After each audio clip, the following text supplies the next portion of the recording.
Hello everyone, my name is Walt Horton, and I'm here to introduce you to a little project that I've been working on, a short series of videos that I call the Functional Anatomy of Figure Skating.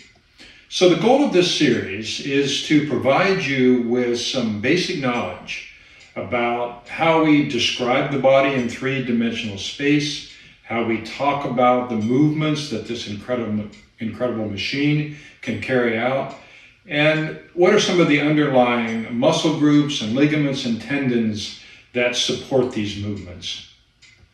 The goal is really to hopefully give you some basic anatomical knowledge that will help you become a better skater, but maybe most important, to provide you with information that will help you remain healthy and vital as you pursue this incredible lifelong passion of figure skating. So let me tell you quickly a little bit about my qualifications. I have my PhD in human anatomy and cell biology from the University of Cincinnati School of Medicine. And for over 40 years, I've carried out my own biomedical research in bone and cartilage biology, and I've taught health professionals at various medical schools. Medical students, pharmacy students, nursing students, physical therapy students. I've taught basic whole body anatomy, microanatomy, and developmental anatomy. As a figure skater, I began as a true adult in my late 20s at the Indianapolis World Skating Academy. My first coach was the incomparable Sandy Lamb. I mean, how lucky was I to have her for 2 years as I began my figure skating journey. Along the last 36 years, I've had the chance to work with many elite coaches. I obtained my USFSA gold medal in adult pattern dance. I've competed at all 26 United States adult national championships with 7 different partners. Again, how lucky am I? But mostly, I've just worked really hard to try and get better and better in this sport. While this series is not exclusively for adult skaters, I certainly had all of you adult skaters in mind as I considered content. It's really my admiration for all of you that inspired me to undertake this project and hopefully give you some information that's just going to help you in your dream to make figure skating a lifelong passion. Certainly the information and the content that I'm sharing is applicable for all skaters of any level or any age. Let me real quickly say something about what this series is not about. I'm not going to be talking about diets or specific exercise plans. I may occasionally talk about an exercise or a drill that will help you focus on a certain anatomical process. It's not about the technical aspects of figure skating. All of you have excellent coaches to help you become a figure skater, but we will be talking about figure skating moves in the context of the underlying anatomy. So mostly this is just about having some fun and learning a little bit more about the one thing we take with us to the rink every time, in addition to our skates, our bodies. Okay, here we go. Let's start with the big picture. And that is, how do we describe our body in three-dimensional space?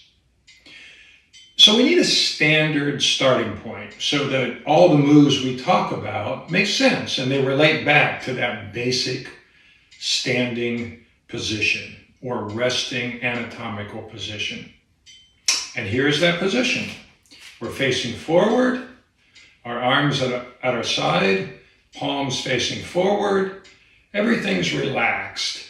And that's the basic anatomical position.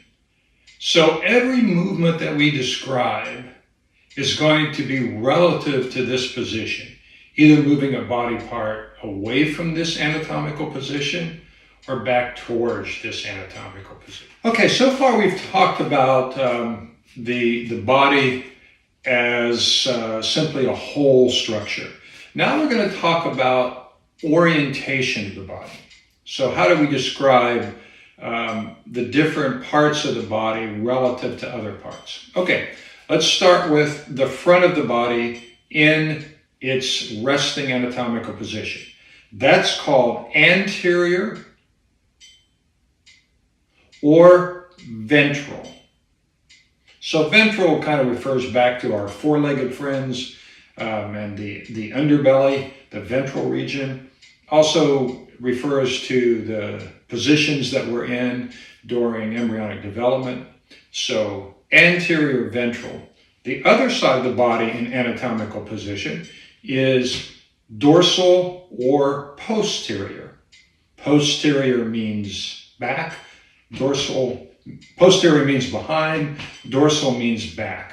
Anterior ventral, posterior or dorsal.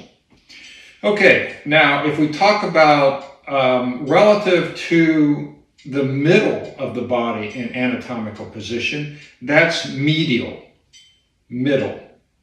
If we talk about the sides of the body in anatomical position, that's lateral. Lateral means side. All right. Now, if we talk about the top of the body, we're talking about the cephalic, meaning head, or superior, meaning up region. If we talk about the lower part of the body, the feet, we're talking about the inferior part of the body, or the caudal part. Caudal means tail, refers to the fact that, yes, we do have tails during embryonic development. Cephalic superior and inferior caudal. And one more set of terms that we use to talk about relative distance from the medial portion of the body is proximal and distal. Proximal means closer. Distal, distance, means further. So for example, in the anatomical position, the wrist is distal to the elbow, which is distal to the shoulder. If we go in the opposite direction, the shoulder is proximal to the elbow, which is proximal to the wrist, which is proximal to the fingers. So proximal and distal. Okay, now we're on a roll. We've got some good anatomical landmarks. Now it's time to get moving, literally. One interesting thing about these landmarks for the body is they often show up when we name anatomical structures. For example, there's a muscle, the latissimus dorsi. It's a big muscle in the back, dorsum, and it expands out along the sides. And so that would be the lat part. In fact, we often call those muscles in the bodybuilding world the lats. Okay, now we have to talk about planes and axis. This is going to really help us when we start thinking about figure skating moves and how our body moves in three-dimensional space. So let's first talk about planes. For that, I'm going to use a little visual here. So a plane in a geometry sense is just an infinite geometric orientation. So the body in resting position has three planes. The first one we'll talk about is the sagittal plane. It's a plane that goes straight through the body, will come out the other side of me, and it divides my body into left and right halves. You can actually have a actual medial sagittal plane right through the middle, or you can have planes that go anywhere through the body in this orientation out to the side, and those are called parasagittal. Okay, sagittal plane. Let's talk about coronal plane. Coronal means crown.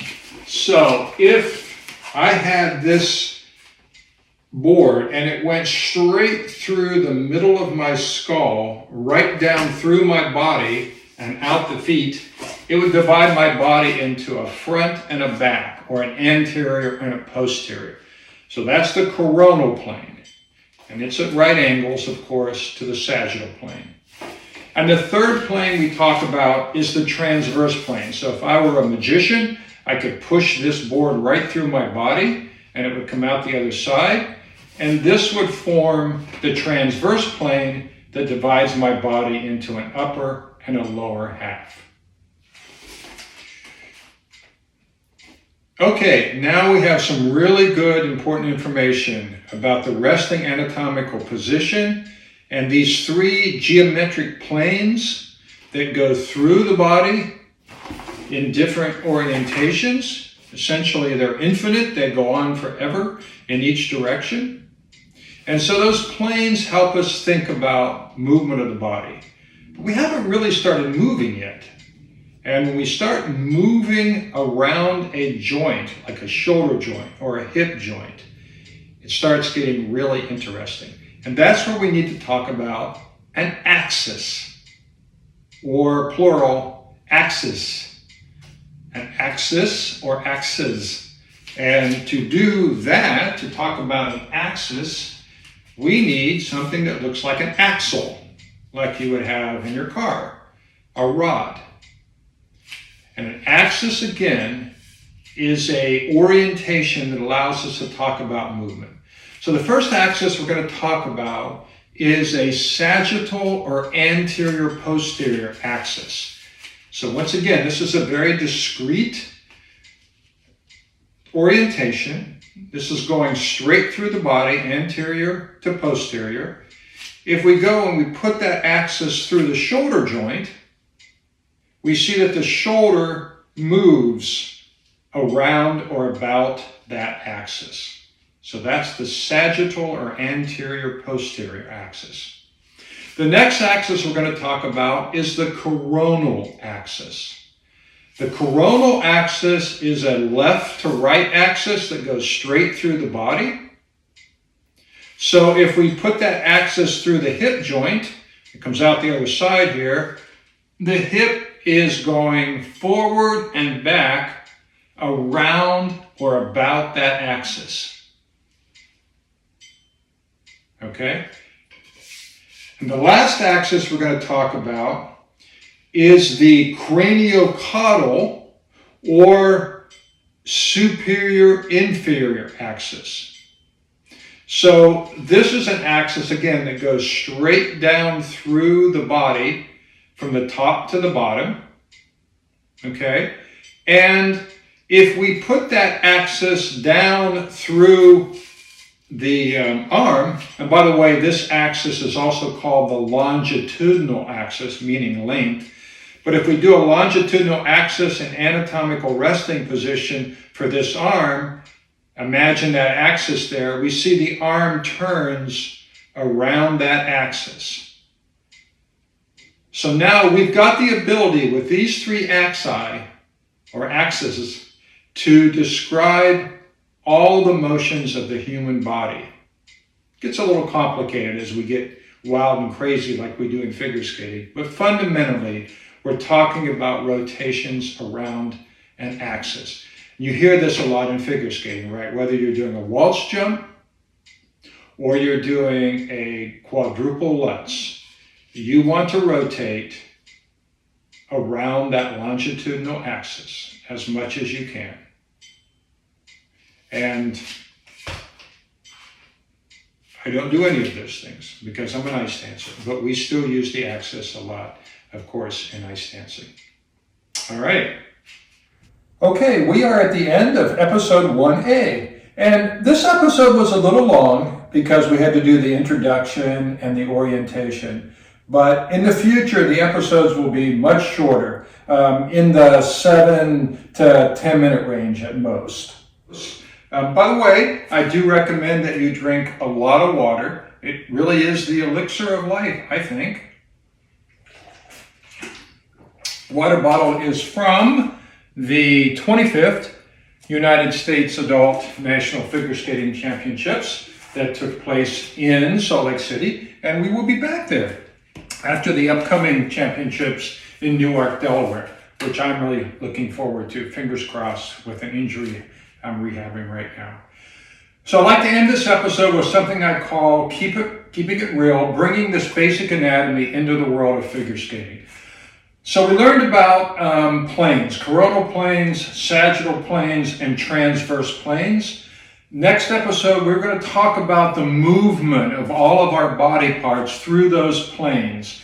But for right now, just a simple thought is as you're setting up figure skating moves, try to be aware of which plane your free leg and your arms are moving through, and try to simplify that as much as possible. For example, if you're doing an inside swing roll, or maybe you're setting up that left forward inside edge to do that wonderful chalk talk in the Killian, or maybe you're doing a transition from an inside edge to an outside edge to set up a flip jump.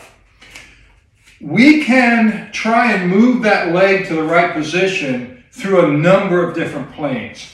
If our body's not quite around far enough, we might try to use both abduction and flexion to get the leg where we know it needs to get to. But you can see that creates a lot of instability and a lot of dynamics that we have to manage. It's much better if we can use the skating side to get us oriented where we need to be, and then just use one simple motion through one plane, in this case, flexion, in order to be where we want to be. So this is pure flexion as opposed to having to do abduction and flexion. Of course, for ice dancers especially, we can add, in addition to that flexion, some external rotation to really get that nice turnout. A lot more about that in the next episode. For now, I'll just leave you with be nice to your anatomy, and it will be nice to you, and wishing you all the best on and off the ice. Take care, everyone.